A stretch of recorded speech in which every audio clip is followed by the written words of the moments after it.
Imagine paying top dollar for a front row seat at one of the most iconic musicals of all time, Evita. The lights dim, the orchestra swells, the curtain rises, and there she is, Rachel Zegler playing Eva Perón, the same Rachel who lit up Hollywood with her golden voice and a promising career, now standing center stage in a daring comeback. But then, boom, something no one saw coming. Halfway through the first act, she's gone, vanished. No warning, no explanation, just gone. The audience sits in stunned silence. Ushers scramble. Phones light up. Within minutes, the buzz turns into panic. What happened to Rachel Zegler? Now hold on. Before we get to that explosive night in the theater, we need to rewind way back to where Rachel's rise to stardom began. It's easy to forget that not long ago, she was being hailed as Hollywood's next big thing.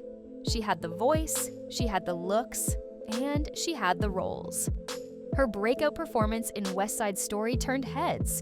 It was Steven Spielberg himself who plucked her from obscurity. Overnight, she went from high school theater kid to walking red carpets in couture. Her future looked untouchable. And then came Disney, the golden ticket. Cast as the lead in the live-action remake of Snow White. It should have been a fairy tale ending, but instead, it sparked a firestorm that Rachel's career still hasn't recovered from. What happened? In her press tour, Rachel tried to push a modern spin. She called the original Snow White story outdated, problematic, even dangerous in today's world. Now, maybe she thought she was being bold. Maybe she believed she was adding to the conversation. But to millions of fans who grew up loving that classic, it came off like a slap in the face. It didn't take long for the internet to explode. Hashtags trended, memes spread like wildfire. Rachel wasn't just criticized, she was torched. Fans weren't hearing a modern critique, they were hearing someone disrespect a beloved legacy. And then came the worst part. When the film finally hit theaters, it flopped. Not just underperformed, flopped. With a budget north of $250 million, it barely clawed past $140 million at the global box office. Empty theaters, brutal reviews, Disney took a massive hit. And guess who took most of the blame? That's right, Rachel. Whether fair or not, she became the face of the failure. The Snow White controversy went from being a PR misstep to a full-on career roadblock. But instead of laying low, instead of retreating to regroup, Rachel doubled down. And this time, she wasn't going back to Hollywood. She set her sights on the stage. Not just any role either, she went for Evita, one of the most demanding, emotionally exhausting roles in musical theater, a role that eats lesser performers alive. For Rachel, this was a bold play. It wasn't just about proving she could act.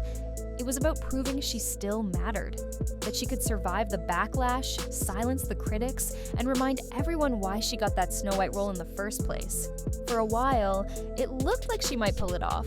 Her casting made headlines, tickets were flying, people were curious, some rooting for her redemption, others waiting to see if she'd crash and burn. But either way, the spotlight was back on. And then came that night, July 24th, 2025. Rachel had already performed the matinee earlier in the day. According to audience reports, everything seemed normal. She was radiant. She hit her marks. No red flags. But at the evening show, everything changed. Midway through the first act, Rachel suddenly exited the stage. Not during a scene transition, not between songs, mid-scene. Abrupt. Jarring, no bow, no explanation, the production froze, the audience murmured, and after a painfully long intermission, the announcement came. Rachel Zegler would not be returning. Her understudy, Bella Brown, would finish the performance. Theatergoers were stunned. Online forums lit up instantly.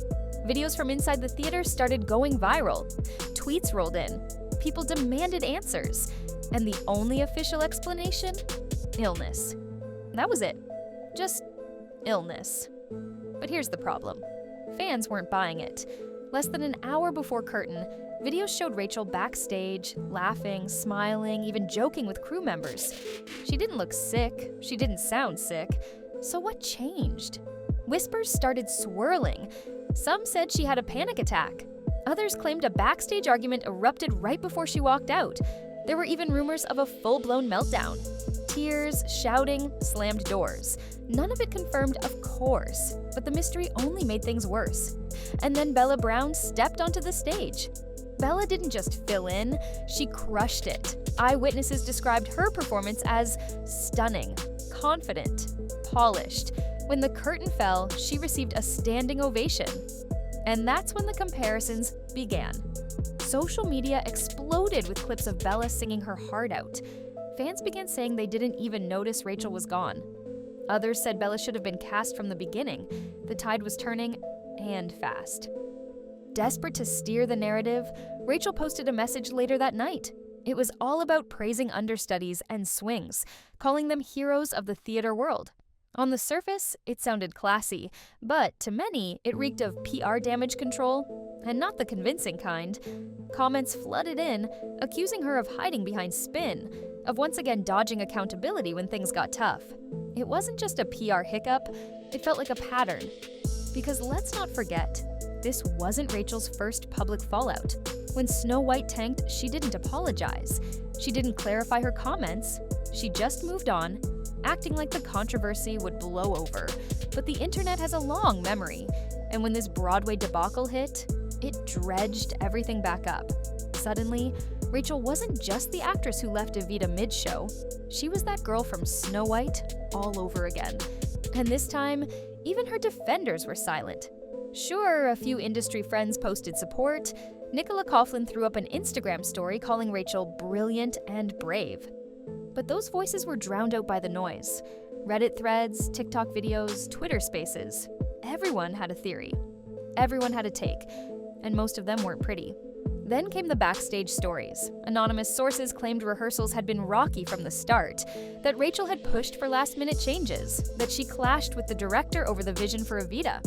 One story said she'd tried to rewrite dialogue. Another claimed leaked footage showed her being escorted off during a rehearsal. Again, no proof. But in showbiz, perception is everything. And this perception, it wasn't good. The harsh reality is this: Broadway and Hollywood don't just care about talent, they care about trust, about showing up, about professionalism. Rachel's sudden exit shattered that trust. Directors took notice. Producers started asking questions. Not about her voice, not about her acting, but about whether she could handle the pressure, whether she was reliable, whether she was worth the risk. To make matters worse, industry insiders began chiming in, whispered comments about Rachel being difficult, uncooperative, even volatile. And while some pushed back saying she was just passionate or misunderstood, the damage was done. Her name was now being associated with drama. Not just once, not just twice, but again and again. It's a brutal business. One bad headline can kill a career, one viral moment can burn bridges forever. And Rachel isn't a newcomer anymore. The excuses that worked when she was 17 don't work at 23. The grace period is over. That said, not everyone wants her to fail. There's still a group of fans who see her as a victim of a harsh industry. They say she's being punished for speaking her mind, for being confident, for not playing the Hollywood game. And maybe there's truth to that. Maybe she really was trying to carve a new path. But confidence without consistency is chaos, and the audience, no matter how forgiving, knows the difference. What makes this even worse is the timing. Rachel's Evita exit didn't happen in a vacuum. It came when her career was already on shaky ground. It reinforced the idea that she couldn't handle pressure, that she cracked when things got hard. It wasn't just a bad night, it became a symbol of a young star collapsing under the weight of her own ambition. And now, the million-dollar question: can she come back from this? The entertainment world loves a good redemption arc. We've seen stars bounce back from worse. But it always comes down to how they handle the fallout. Do they own it? Do they grow from it? Or do they hide behind spin and hope people forget? Rachel's next move is everything. If she addresses the situation honestly, if she talks about the pressure, the mental toll, the lessons learned, she might earn back some respect. But if she sticks to the polished, vague PR responses, if she pretends nothing happened, she risks fading out completely. Because here's what producers, casting directors, and studios care about. Can you deliver? Can you show up night after night, camera after camera, and do the job?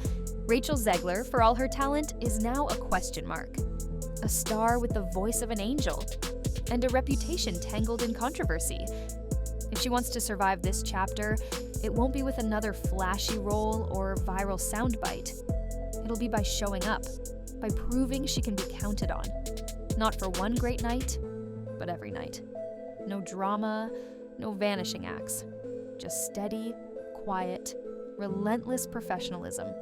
Only then will the spotlight stop burning and start shining again.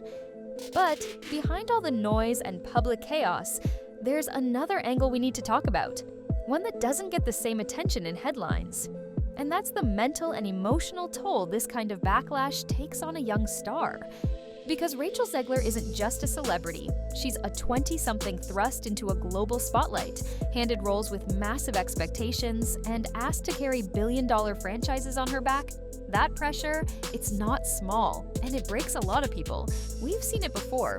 Young actors rise fast, flame bright, and collapse under the heat. Not because they're untalented, not because they're ungrateful, but because the system wasn't built for them to make mistakes. One wrong quote, one bad take, and suddenly, the same crowd that lifted them up becomes the mob that tears them down. Rachel found herself in that storm, twice. So maybe the walk-off wasn't just about illness. Maybe it wasn't about diva behavior or conflict. Maybe it was about someone hitting a breaking point, a moment where the weight of constant scrutiny, constant judgment became too much. And if that's the case, if that was a mental health spiral playing out live on stage, should we be piling on or asking why it got to that point in the first place? But here's the tricky part. The public doesn't see breakdowns. They see headlines, they see memes, they see another unreliable actress making drama. And in the entertainment business, perception is more powerful than truth. Because casting directors don't work off private therapy sessions. They work off what goes viral. And this is where Rachel's real challenge lies. Rebuilding a reputation in an industry that's always watching, always remembering, and always moving on. Right now, her name triggers questions. Can she be trusted on set? Will she finish the project? Is she worth the investment? Studios have watched what happened to Disney. They saw the Snow White collapse. They saw the $250 million gamble turn into a cultural punchline. They saw how quickly public perception turned on Rachel, and how long it stayed that way. That kind of burn sticks, and no executive wants to be next. And on Broadway, it's even worse. Theater is sacred to its community. It's not about flashy Instagram moments or celebrity PR teams. It's about discipline, rehearsal, presence. And when a lead disappears mid-performance, it shakes the whole foundation.